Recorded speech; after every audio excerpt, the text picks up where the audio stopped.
Que a graça e a paz que vem de Deus por meio de Jesus Cristo esteja com cada um de nós nessa manhã, amém? A Deus a nossa gratidão pelo privilégio de estarmos na sua casa nessa manhã.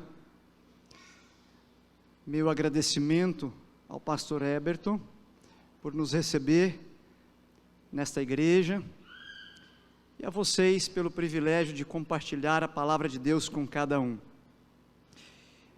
Nosso tema dessa manhã é a graça na moldura da cruz. Eu quero convidar você para abrir a sua Bíblia comigo no Evangelho do Antigo Testamento, Isaías capítulo 53. Peço que enquanto nós estivermos estudando esse texto, que você por bondade mantenha a sua Bíblia aberta, e nós vamos juntos, para a honra e glória de Deus, entendermos a mensagem que o Senhor nos envia nessa manhã. Isaías capítulo 53. Antes de lermos o texto, quero deixar com vocês um pedido de oração. Esse mês o nosso seminário está com um projeto de evangelismo escola, e nós temos ali uma série de evangelismo sendo realizada pelos nossos alunos, antes de saírem para os evangelismos Brasil afora. Então, por favor, estejam orando pelos nossos alunos. Nós temos ali quase 150 pessoas todas as noites estudando a palavra de Deus. Por bondade, lembrem-se nas suas orações que o Espírito Santo alcance essas pessoas, possa atraí-las ao Salvador, e que em breve, muito breve, nós possamos chamá-las de irmãos e elas estejam entre nós. Isaías 53, verso 1, por bondade acompanhe na sua Bíblia. Quem creu em nossa pregação, e a quem foi revelado o braço do Senhor? Porque foi subindo como renovo perante ele, e como raiz de uma terra seca. Não tinha aparência e nem formosura. Olhámo-lo, mas nenhuma beleza havia que nos agradasse. Era desprezado e o mais rejeitado entre os homens, homem de dores e que sabe o que é padecer, e como um de quem os homens escondem o rosto, era desprezado, e dele não fizemos caso. Certamente, ele tomou sobre si as nossas enfermidades, e as nossas dores levou sobre si, e nós o reputávamos por aflito, ferido de Deus e oprimido. Mas foi ele traspassado pelas nossas transgressões, e moído pelas nossas iniquidades. O castigo que nos traz a paz estava sobre ele, e pelas suas pisaduras fomos sarados. Todos nós andávamos desgarrados como ovelhas, cada um se desviava pelo caminho, mas o Senhor fez cair sobre ele a iniquidade de todos nós. Ele foi oprimido e humilhado, mas não abriu a boca. Como cordeiro foi levado ao matadouro, e como ovelha muda perante os seus tosqueadores, ele não abriu a boca. Por juízo opressor foi arrebatado, e de sua linhagem, quem dela cogitou? Porquanto foi cortado da terra dos viventes, por causa da transgressão do meu povo, foi ele ferido. Designaram-lhe a sepultura com os perversos, mas com o rico esteve na sua morte, posto que nunca fez injustiça, e nem dolo algum se achou na sua boca. Todavia, ao Senhor agradou moê-lo, fazendo-o enfermar. Quando der ele a sua alma como oferta pelo pecado, verá a sua posteridade e prolongará os seus dias, e a vontade do Senhor prosperará nas suas mãos. Ele verá o fruto do penoso trabalho de sua alma e ficará satisfeito. O meu servo, o justo, com seu conhecimento, justificará a muitos, porque as iniquidades deles levará sobre si. Por isso, eu lhe darei muitos como a sua parte, e como os poderosos repartirá ele o despojo, porquanto derramou a sua alma na morte, foi contado com os transgressores. Leia comigo: contudo, levou sobre si o pecado de muitos, e pelos transgressores o quê? Intercedeu. Louvado seja Deus pela sua santa palavra. Irmãos queridos, esse texto é chamado na teologia de o Evangelho do Antigo Testamento. É um dos retratos mais vívidos do Calvário, antes do próprio Calvário.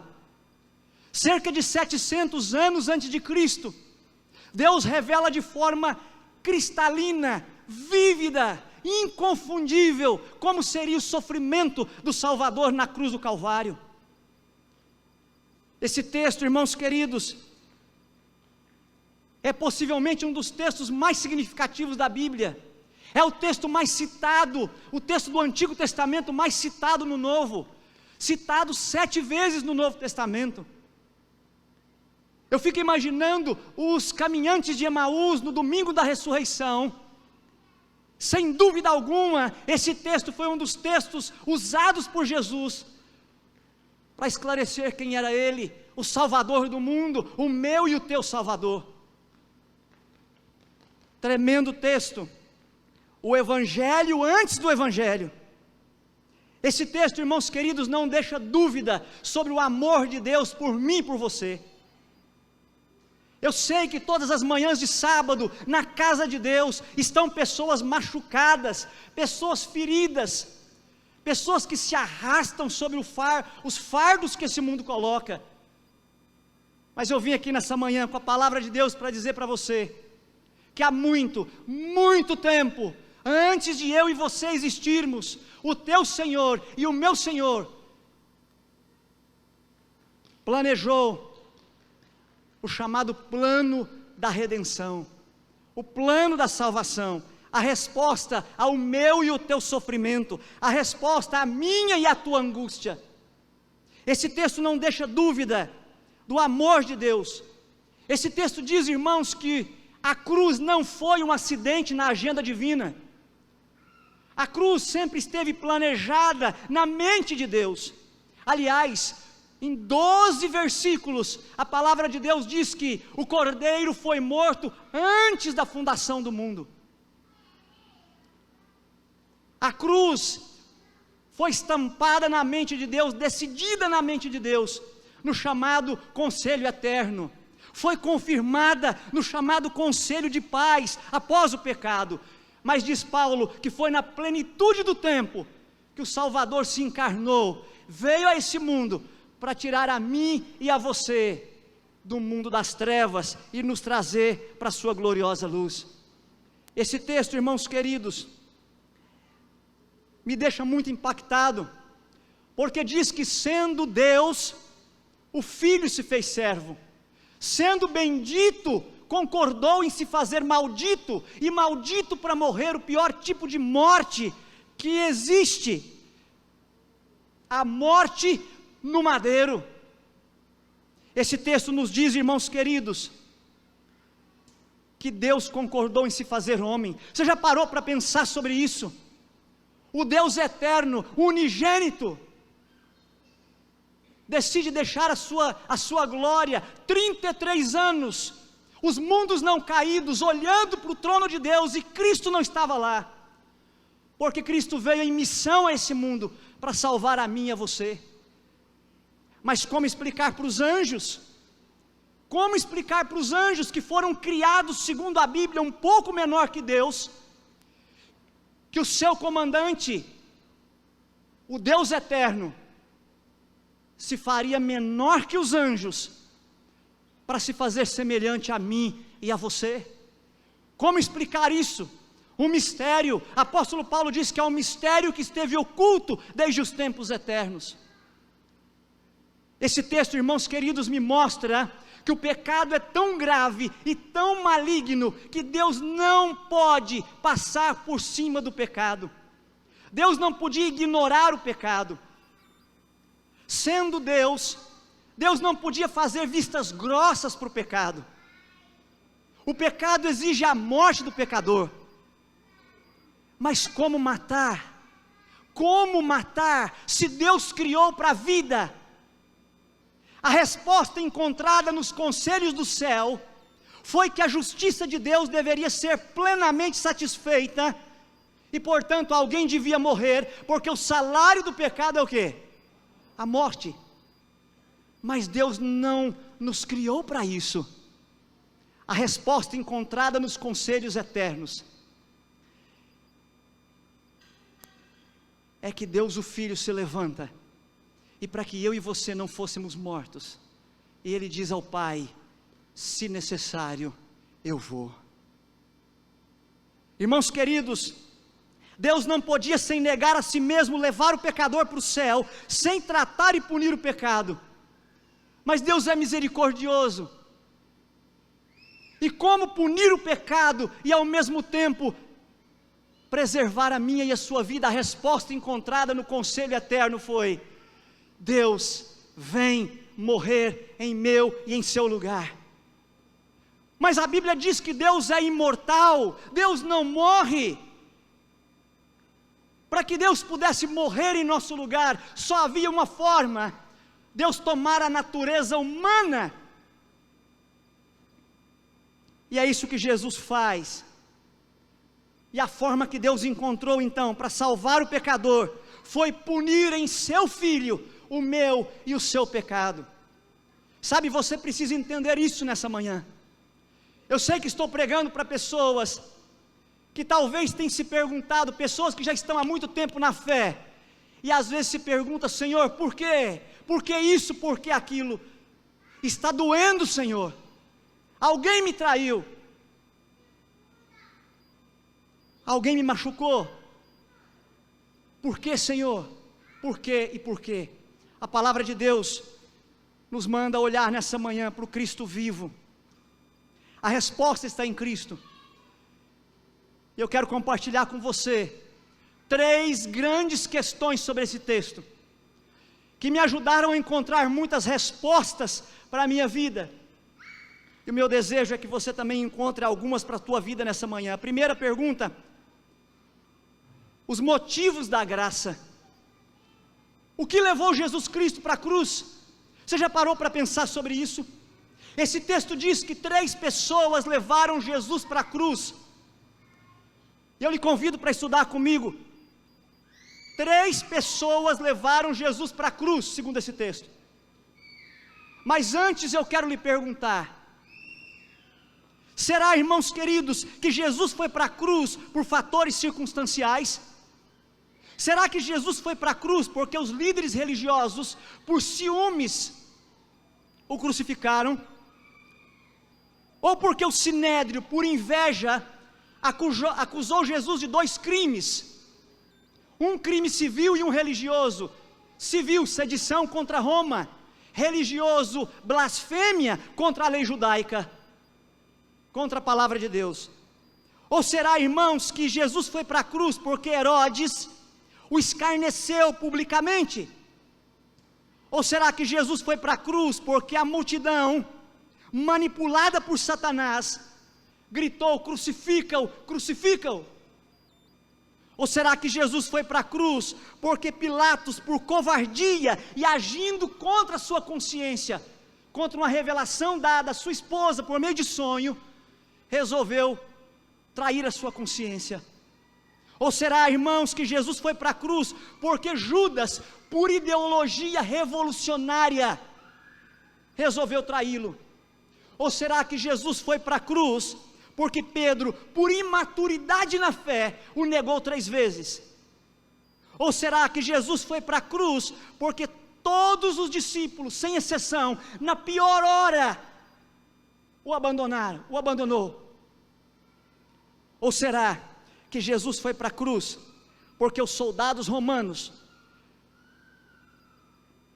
treinados para causar dor e para matar, infligiram o pior tipo de dor no Salvador? Ah, irmãos queridos, eu diria que tudo isso trouxe sofrimento para o Salvador, mas o que esse texto está me dizendo é que há 3 pessoas que levaram Jesus para a cruz, e eu quero estudar com você isso. Abra sua Bíblia comigo no verso 4, a parte A do verso 4 diz assim: certamente Ele tomou sobre si as enfermidades de quem? De quem, irmãos? Nossas, e as nossas dores levou sobre si. O verso 5 diz assim: Ele foi transpassado pelas transgressões de quem? E pelas iniquidades de quem? Sabe o que esse texto está dizendo? Para mim e para você. A primeira pessoa que levou Jesus para a cruz fui eu e foi você. Jesus foi para a cruz, irmãos queridos, não porque os soldados o levaram, não por medo, não por suplício, não pelos açoites. Jesus Cristo, filho de Maria e de José, foi para a cruz porque eu e você levamos Jesus Cristo para a cruz do Calvário. Por mais dura que pareça essa verdade, é isso que a palavra de Deus está nos dizendo. Eu e você levamos Cristo para a cruz. Na cruz, Cristo sorveu cada gota do cálice da justa ira de Deus contra o pecado. E quem o levou para lá fui eu e foi você. E sabe o que me deixa impressionado nesse texto? Se você olhar no verso 5, o texto diz que ele foi traspassado pelas nossas pechar e foi moído pelas nossas avons.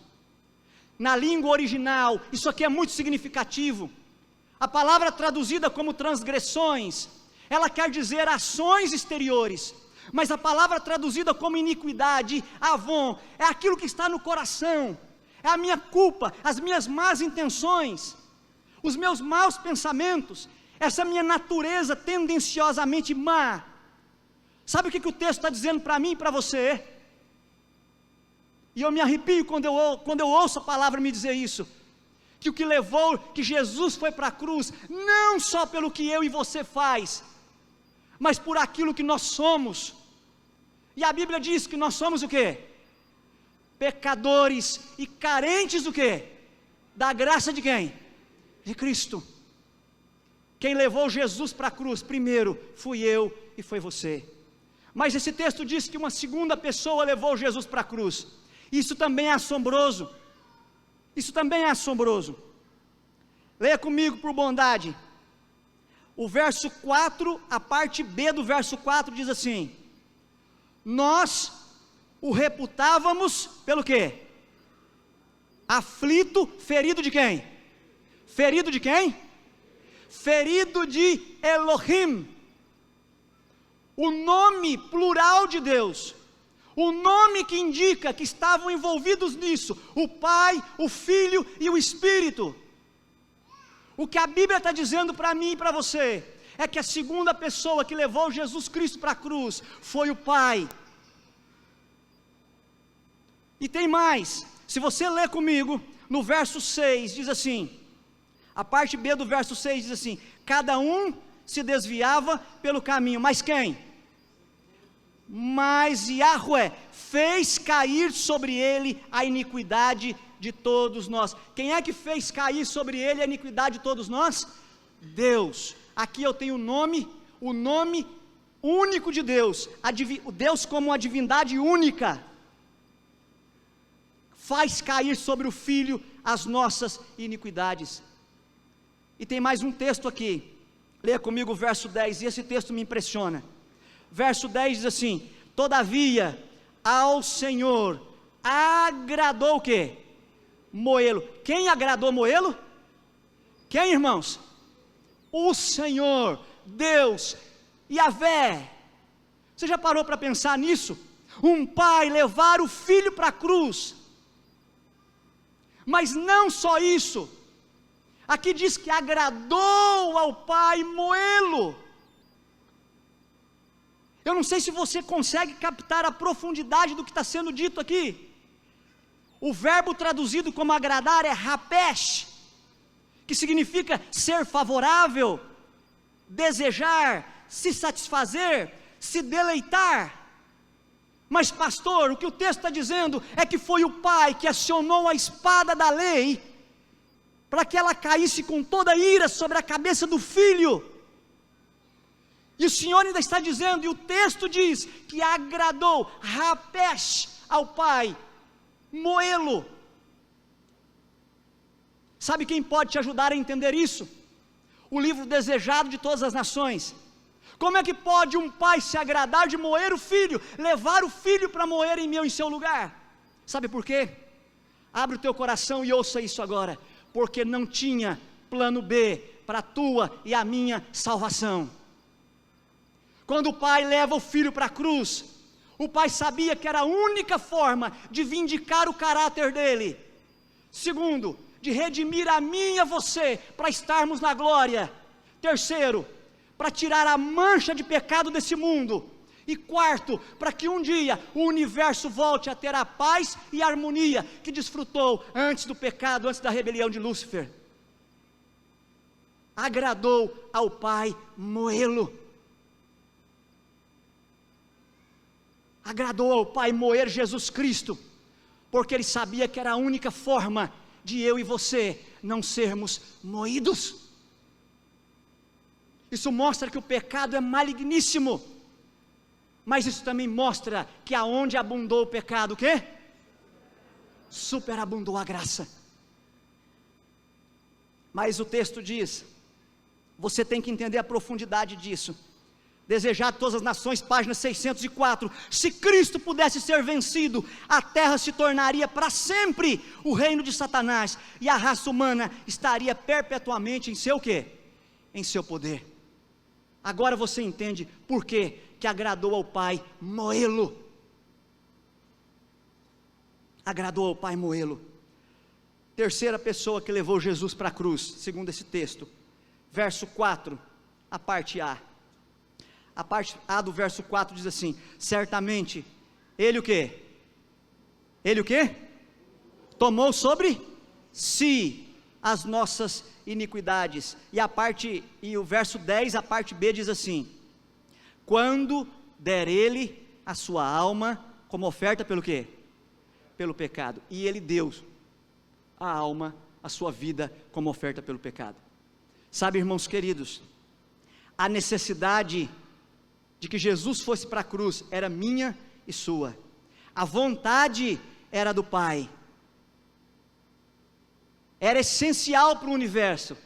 Mas o que o texto está dizendo, que embora eu e você levamos Jesus para a cruz, embora o Pai levou Jesus para a cruz, mas o texto também diz, paradoxalmente, que Jesus foi para a cruz voluntariamente. Lá no conselho eterno, quando Deus decidiu criar em liberdade, Deus decidiu correr o risco da nossa liberdade, e alguém se levanta no meio da divindade e diz, se necessário, eu vou. Jesus Cristo, o Deus Filho, se necessário, eu vou. Esse texto diz que Jesus vai para a cruz voluntariamente, não porque foi coagido, não porque foi constrangido, não porque foi pressionado, mas porque decidiu vir aqui, morrer por mim e por você. Então, a partir de hoje, meu amigo e minha amiga, meu irmão e minha irmã, lembre-se sempre, quem é que levou Jesus para a cruz? Nós levamos Jesus para a cruz. O Pai levou Jesus para a cruz, mas Jesus foi para a cruz o quê?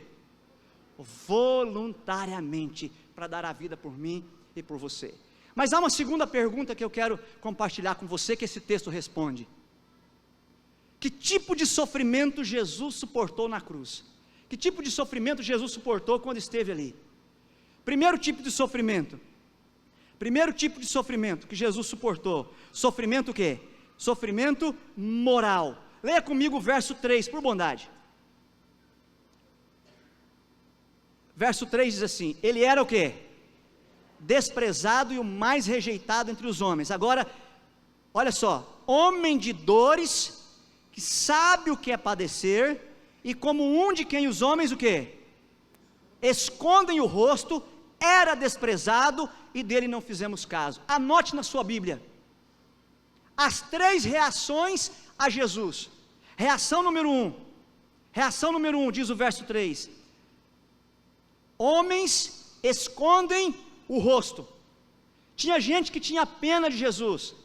Quando viram Jesus naquela situação, sabe aquela pessoa que não consegue ver o sofrimento do outro? Qual que é a reação aqui? Pena. Reação número 2, o texto diz assim, ó: ele era desprezado. Ele era desprezado. O verbo aqui desprezado é bazar. É o mesmo verbo usado para desdenhado, odiado. Tinha gente que tinha ódio de Cristo quando viu Cristo na cruz como ele estava. E terceiro, o verso 3 diz assim, ó: dele não fizemos caso. Tem gente que passou e abanou os ombros, não estava nem aí para o que estava acontecendo ali. Desde aquela época, essas ainda são as reações que as pessoas têm hoje ao Filho de Deus na cruz do Calvário. A imagem do Filho de Deus na cruz. Alguns são indiferentes, outros desprezam a Cristo, e outros odeiam, enquanto outros sentem pena de Cristo. Que coisa triste. Sofrimento moral. A Bíblia diz que ele foi o mais rejeitado, e eu fiquei me perguntando, mais rejeitado por quem? Mais rejeitado pelo povo. A Bíblia diz, veio para os que eram seus, e os seus o quê? Não receberam. Rejeitado pelos religiosos da época, chamaram Jesus de fanático, mentiroso, blasfemo, pecador, beberrão, endemoniado, filho de Belzebu. Rejeitado pela mesma multidão, a multidão que no domingo disse, Hosana ao que vem em filho de Davi, que vem em nome de Deus, Hosana ao filho de Davi. Foi a mesma multidão que na sexta-feira empunhou a mão e disse, crucifica-o, crucifica-o, crucifica-o. Desprezado pelas autoridades romanas, desprezado pelo sinédrio. E eu não sei se você parou para pensar, quando Cristo foi crucificado, uma placa foi colocada sobre a cabeça dele, escrita em 3 línguas. Isso é muito representativo, muito significativo. Escrito em hebraico, a língua da religião, do sistema religioso. Escrito em grego, a língua da filosofia, da ciência da época. E escrito em latim, a língua da política, das relações internacionais, mostrando que desde aquela época, o sistema religioso dominante, o sistema político, o sistema científico, filosófico, desprezou o Filho de Deus, assim como muitas vezes se faz hoje. Mas sabe o que me impressiona nesse texto? É o sofrimento físico e mental de Jesus. Sofrimento físico e mental de Jesus. Veja comigo o verso, por bondade, o verso 10. Verso 10 diz assim: todavia ao Senhor agradou o quê? Moê-lo. Sabe o que é o moer aqui? Moer aqui é o verbo dikar. O verbo dikar no hebraico, ele é usado para ilustrar quando uma azeitona era moída para tirar o azeite. Quando terminava de moer a azeitona, não ficava o quê? Praticamente nada, a não ser o caroço. Jesus Cristo foi moído, cruelmente moído. Se você olhar aqui comigo, abre a sua Bíblia aí no capítulo 52, verso 14, diz assim: como pasmaram muito à vista dele, pois o seu aspecto estava o quê? muito o quê? Muito o quê, irmãos? Desfigurado. O verbo mishá significa deformado, mutilado. Quem conheceu Jesus antes e visse ele na cruz, não ia reconhecer Jesus. Tamanha era a desfiguração dele. No Desejado de Todas as Nações, diz que o sofrimento de Jesus começou no Getsemane. Ellen White diz que Jesus vai caminhando, e o peso do pecado da humanidade vai sendo colocado sobre ele, e ela diz que ele vai cambaleando, porque o Pai vai tirando de Cristo a sensação da sua presença, porque a Bíblia diz que o pecado faz separação entre quem? Entre o homem e Deus. E à medida em que o pecado meu e teu vai sendo colocado sobre Jesus Cristo, ele vai sentindo mais e mais o peso da separação do Pai. Isso nunca aconteceu antes na história, isso nunca mais vai acontecer. Aquele que era um com Deus, desde a eternidade, experimentou por alguns momentos a separação do céu. A senhora White diz que ele cambaleia, e ele não aguenta, ele cai. E nessa hora que ele precisava do apoio dos discípulos, dos apóstolos, eles estavam dormindo. E ele cai. E ele cai numa angústia tão terrível que ele sua sangue. Ele pede 3 vezes para eles orarem com ele, mas eles não oram, porque estavam mais ocupados com as coisas deles. Ellen White diz que eles só olhavam para eles, e estavam preocupados com as coisas deles. Fizeram o maior curso de teologia já ministrado nesse planeta, 3 anos e meio, com aquele que é a fonte de toda a verdadeira teologia, mas na hora H, olharam para o seu próprio umbigo. Ellen White diz que foi tão sério, mas tão sério a angústia de Jesus, que Deus o Pai teve que mandar quem?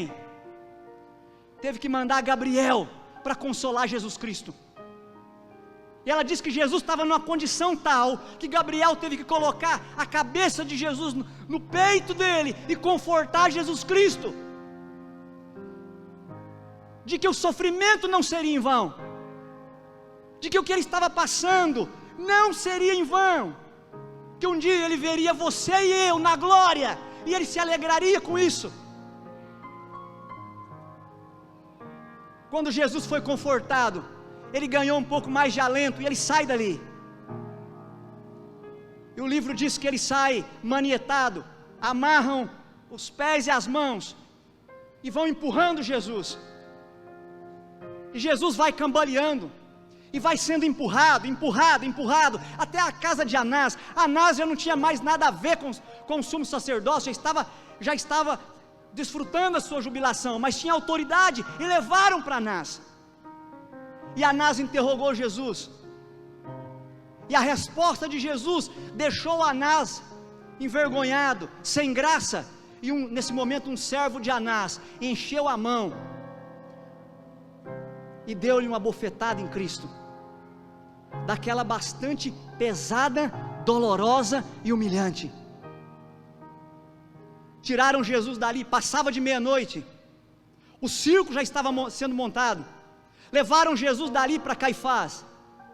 Caifás interroga Jesus, mas precisavam da condenação, e o sinédrio só podia se reunir ao amanhecer do dia. E enquanto o sinédrio não se reunia, Jesus foi deixado sob a tutela dos soldados do templo.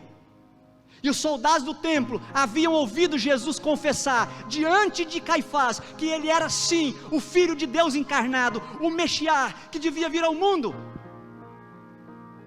Os soldados não concordavam com isso, e enquanto Jesus esperava para ser indagado pelo sinédrio, eles começaram a bater em Jesus, colocaram Jesus de joelhos, jogaram uma capa vermelha por cima da cabeça dele, e ali começavam a bater na cabeça dele, e começavam a empurrar e dizer: já que você é Cristo, profetiza quem te bateu, profetiza. Humilhação.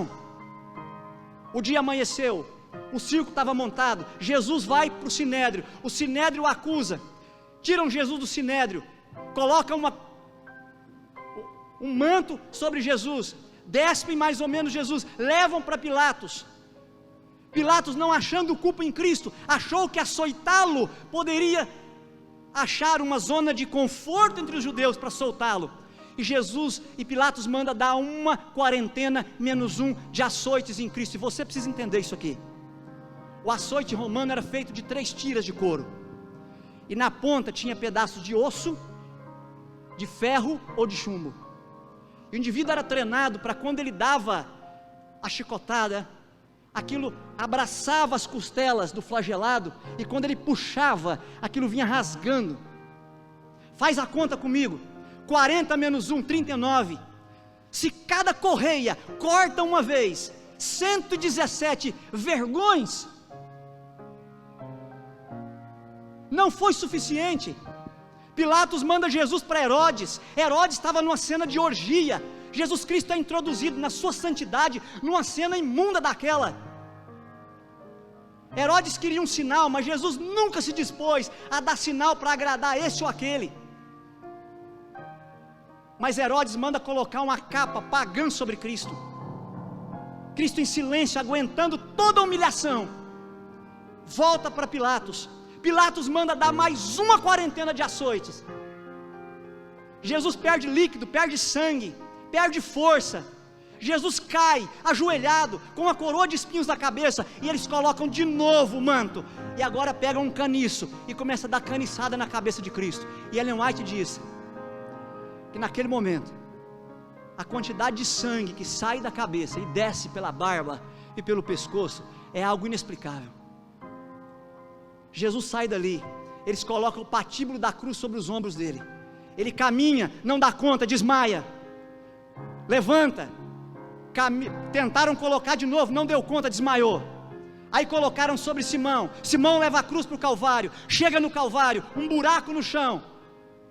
Olha que impressionante, 3 homens para ser crucificados juntos, 2 deles xingando, resmungando, gemendo, falando, espraguejando, resistindo, não quer entregar a mão. Mas aquele homem da cruz do meio chega calado, silente, deita-se e voluntariamente estende a mão, sem reclamar, sem resistir. Eles trazem cravos gigantes de 17 a 19 centímetros. E Ellen White diz que quando aquele cravo foi batido, cravado nas mãos de Cristo e nos pés, ela diz que Maria começou a passar mal, e João teve que tirar Maria dali. A mãe de Jesus não aguentou. Depois de pregado, eles levantaram a cruz e foram empurrar no buraco. E o desejado diz que quando a cruz foi empurrada dentro do buraco, aquilo foi um arranco tão grande que Jesus começa a ter convulsões. Jesus foi crucificado 9 horas da manhã. A natureza permaneceu quieta até meio-dia, mas meio-dia a natureza não conseguiu assistir aquela cena. Veio trevas, as trevas cobriram a face da terra. As pessoas passavam e diziam: você não é o Cristo? Sai daí! Você salvou a outro, salva você mesmo. E ele quieto e calado. Por volta de 3 horas da tarde, abre-se uma fresta de luz entre as nuvens, uma luz do céu ilumina, e ali Jesus começa a ter aquele tremor da morte. E ela diz que nesse momento os anjos quiseram intervir. O Pai e o Espírito e as hostes angélicas estavam aos pés da cruz, irmãos. O universo parou para olhar para esse mundo aqui, para ver o que estava sendo feito aqui. As harpas dos céus pararam de tocar, silêncio absoluto no céu. O cortejo celestial desce e invisivelmente fica aos pés da cruz, porque Deus sempre está ao lado daqueles que Ele ama, ainda que você não possa ver. E Jesus Cristo não podia ver, sabe por quê? Porque o meu e o seu pecado colocado sobre ele não permitia que ele visse a presença do Pai ali. Mas quando uma luz veio do céu, quando os anjos são contidos pelo Pai, Jesus Cristo olha e diz: Deus meu, por que me desamparaste? E ele entrega a sua vida em favor da minha e da sua vida. E nesse momento, irmãos, a terra treme. Quando Jesus Cristo nasce, tem luz à meia-noite, mas quando Jesus Cristo morre, tem trevas ao meio-dia. Quando Jesus dá a lei no Sinai, o monte treme, mas quando Jesus morre pelos transgressores da lei, a terra toda treme. E nesse momento as rochas se abrem. E sabe por que as rochas se abriram? Para mostrar que o Evangelho tem poder para quebrar um coração duro, como o de Paulo, o de Pedro, o meu e o seu também. O dia que a história nunca mais vai esquecer, o dia em que o universo parou, o dia em que foi feriado em todos os mundos não caídos, o dia em que o meu e o teu Salvador deu a vida por mim e por você. E eu quero terminar dizendo para você, o que Cristo ganhou com isso? O que Cristo ganhou com isso, pastor? Com tanto sofrimento. Sabe o que Cristo ganhou? Cristo ganhou 3 coisas, 3 presentes de Deus. Leia comigo aí rapidamente. O que Cristo ganhou com isso? Primeiro, leia comigo. Capítulo 53, verso 10, a parte B, diz assim, ó. A parte B do verso 10 diz assim, ó: verá a sua posteridade e o que? Prolongará o que? Os seus dias. Como é que pode alguém que morre ter os dias prolongados? O nome disso aqui, o nome das entrelinhas é ressurreição. A primeira coisa que Jesus Cristo ganhou, como alguém que viveu uma vida santa e morreu sem pecado nele, mas com o meu pecado e o seu sobre ele, é o que? Vida eterna. Como Deus, ele não precisava de vida eterna, mas como ser humano, a sua natureza humana, Jesus recebe a vida eterna. Que mistério, que tremendo. Primeiro presente, vida eterna. Segundo presente, verso 12, a parte A do verso 12, diz assim: por isso, eu lhe darei muitos como a sua o quê? Como a sua parte, e com os poderosos repartirá ele o que, irmãos? O despojo. Sabe o que é despojo? Despojo é uma linguagem de guerra. Despojo pertencia ao rei. O que você está vendo aqui? O servo que se tornou o quê? Rei. O servo que se tornou rei. E aqui fala, repartirá ele. O que diz aí? Por isso lhe darei muitos como a sua parte. Sabe qual que é o segundo presente que Cristo ganhou? Aqueles que são salvos para Deus pertencem agora a quem? A quem? A Cristo. Você está lembrado um dia que Jesus falou assim, e João registra isso no capítulo 6, verso 44: ninguém vem a mim se o Pai não o trouxer. Sabe qual é o segundo presente aqui para Cristo? Você e eu. Não há mais alegria no céu do que quando o Espírito Santo nos conduz a Cristo. Não há mais alegria no céu do que quando Cristo nos redime para o Pai.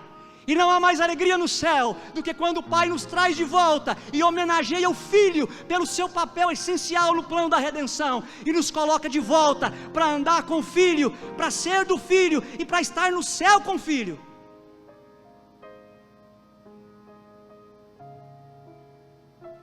Os despojos da cruz sou eu e você, e as pessoas que você pode ganhar para o reino de Deus. E terceiro presente de Cristo, o que ele vai fazer? Verso 11: Final do verso 11: o meu servo, o meu tzadik, o meu servo Ebed, é o tzadik, é o justo, com o seu conhecimento, lê comigo, o que ele vai fazer? Justificará a muitos. Aonde Cristo justifica a muitos? No santuário celestial.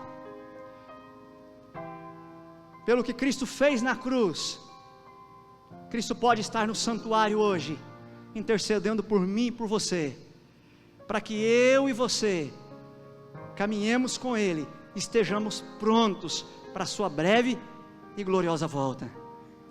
Sabe, meu amigo, eu não sei o que tem trazido você à igreja, ou o que tem motivado você a seguir em diante. Talvez você tenha vindo porque algum parente está aqui. Talvez você veio só porque alguém te convidou, para não fazer feio com quem te convidou. Talvez você venha porque já se acostumou a estar aqui no sábado. Ou talvez porque a mãe, o pai, o avô, o bisavô eram adventistas. Eu vim aqui para dizer para você que o teu motivo para estar aqui hoje é o que o Cordeiro fez e faz por você. E se há algum obstáculo nessa manhã impedindo você de entregar a sua vida ao Cordeiro, de dar o perdão para alguém que você precisa perdoar, se há algo atrapalhando você de fazer o trabalho para o qual Deus te chamou, ser testemunha dele aqui e em todos os lugares que você puder estar, eu vim aqui para dizer para você nessa manhã que o sacrifício da cruz foi por mim e por você.